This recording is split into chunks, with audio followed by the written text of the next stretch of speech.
Okay guys, this is Richard Nixon, and remember he ran in 1960, a very close election. These are some facts about Richard Nixon if you need to pause here. He is a president who had several firsts. First president to visit China, first to resign from office. He was a vice president for 8 years under Eisenhower, and gave a very funny "I am not a crook" speech right before he left office. So he's a interesting man, interesting president. When he took office, he said that he had a secret plan, and he called that plan Vietnamization, basically just training the South Vietnamese troops and pulling out our American troops. He said he wanted a peace with honor. Immediately, though, he starts bombing Cambodia, and he really didn't explain to the American people that it was to stop this Ho Chi Minh Trail that was bringing in supplies. You can see he won pretty handily. We've got a break off in the Democratic Party, Dixiecrats, and that was George Wallace. You remember him standing in the doorway of the University of Alabama. He's going to take that solid South, those 5 states. But Nixon wins fairly easily. He appoints the first Jewish person to be Secretary of State, and this is Henry Kissinger, a brilliant guy. When students found out about the bombing in Cambodia, they perceived that as advancing the war, and there were massive demonstrations at Kent State University in Ohio, so much so that they called out the National Guard. Well, things got heated, and the guards, they were throwing things at them, and the guards got just not out of control, I guess you would say. And shots were fired. So when shots were fired, it ends up that 4 students are killed at Kent State. And the sad thing, of course, is innocent students that were just going to class. And this, of course, is going to cause even more demonstrations against the war. Then the New York Times prints the Pentagon Papers, and these are papers that were leaked by a guy named Daniel Ellsberg, and basically these papers showed that the government had been lying to the American people about what was going on in Vietnam. Polls showed that 66% of Americans were against the war in Vietnam, and that they didn't care if it became communist. It was not an issue to them. Nixon is wanting to negotiate, and they're dragging their feet, so he is going to intensify the bombing. He calls it Operation Linebacker, and actually Barksdale was involved in that. Finally, they come back to the negotiating table, and a peace is issued. The Congress realizes that the president has way too much power in these particular cases, and they're going to pass something called the War Powers Act. And when they pass this, it basically says, okay, you can respond, but if the Congress does not approve, we're going to, you have to withdraw those troops within 48 hours.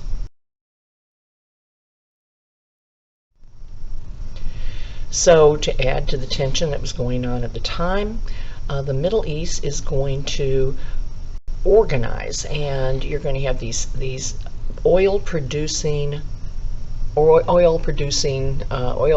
organization of petroleum exporting countries, OPEC. So you can see here, they're here in the green, the founding countries, and you're going to have some others join, and it's kind of like a union. So eventually even Venezuela and founding member, and Ecuador are going to be in here. You can see you've got 3 continents basically kind of involved, and they're going to coordinate. They're going to coordinate prices, and this is going to put the pressure on people who are importing oil. Nixon is trying to, remember detente that we talked about, an easing of tension, nuclear tension, and he is going to propose to Russia a treaty called Strategic Arms Limitation Treaty.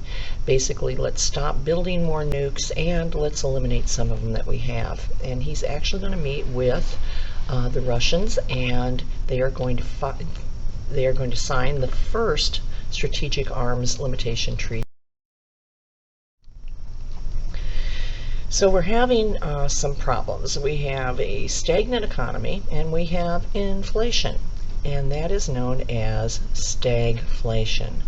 So this just kind of puts people in a frame of mind. Okay, you don't want to have those two things together. And so basically these politicians are trying to beef up our economy. As I said, Richard Nixon is going to be the first to visit China, and he actually meets with Mao, and he and his wife walk on the Great Wall. You can see him here shaking Mao's hand. And then he goes to Moscow and meets with Brezhnev, who is the leader, and you can see him shaking hands here as they are signing the first nuclear arms treaty. And this is a big deal, you guys. Having just being the first, and look at all those old white guys smiling. So Nixon's pretty popular, and he's ended the war in Vietnam. He's eased tension with China and the USSR, and now we come up on the election of 1972. Wow. So this is truly one of the largest presidential victories in history. Of course, Washington was unanimous, but I mean, the only state that McGovern took, his opponent, was Massachusetts. And the popular vote, which is usually, you can see that's a little bit closer, 47 million to 29 million. I mean, he won by 17 million votes. So during this time, we have a lot of stuff going on. We've got the hippie generation, and you've had the pill come out. So we call it the sexual revolution. These parents of the hippies, they wanted their children to have things that they didn't have, but they didn't have a whole lot of control over that. So you're going to have it was sex, drugs, and rock and roll. Okay, I'm going to give you a little thing on the great concert of all times, and you'll have a little Ed puzzle on that. So these are just some of the vernacular. Your mind is like a parachute. It doesn't work unless it's high, okay? No one is free. Even the birds are chained to the sky. And then, of course, Right On and Groovy and Far Out, all of those came into being in the 60s. This is Woodstock. We will have a little puzzle on Woodstock. And you can see the long hair, the psychedelic, from psychedelic drugs, psychedelic art, and great music. We'll hear some of that when we listen to the Woodstock.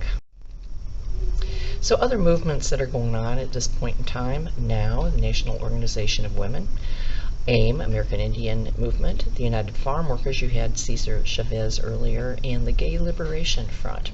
So all of these, we have the Civil Rights Movement going on, and all of these are going to be going on at the same time, as well as, of course, the protests against the war.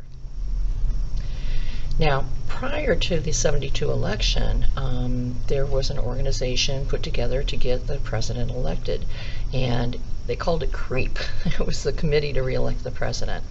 And he had a group of people called the Plumbers, and the Plumbers were supposed to stop the leaks that were leaking out of Washington, D.C. And they had some other jobs as well. So they broke into the Democratic Party's office. They were going to bug it so they could listen to see what their strategies were, and they get caught. And this was at the Watergate complex. It's an office complex, apartments, a hotel, and it's really huge. But they are caught, and then this burglary is covered up, and President Nixon is part of the cover-up. There are two reporters that are relentless, and they just do not let go, and they are after Nixon, and they are going to succeed. You'll also have a little deal on Watergate there. Okay, so Nixon is going to resign. He's going to be our very first president to resign, and the irony is they didn't need to do that. He was going to win in a landslide, and so it's sad that it came to this. When he resigns, the vice president is going to take office, and this is Gerald Ford, and he will be the 38th president. And he had not run on the ticket with him. The vice president that ran on the ticket with Nixon was a guy, Spiro Agnew, who resigned before all of this happened because he had been involved in some tax evasion and bribery issues when he was a governor. So Gerald Ford becomes, and he had never been on the ticket. He was seen as an honest man. He'd been in the House of Representatives. He was from Michigan, and he wanted to move on past this scandal that had been going on for the last 2 years.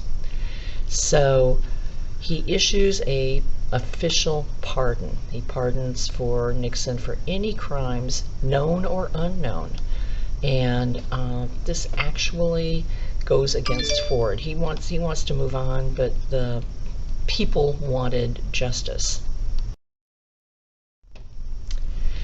So Ford's facing some other issues. He's still dealing with this stagflation. We've got the economy not going where it's supposed to.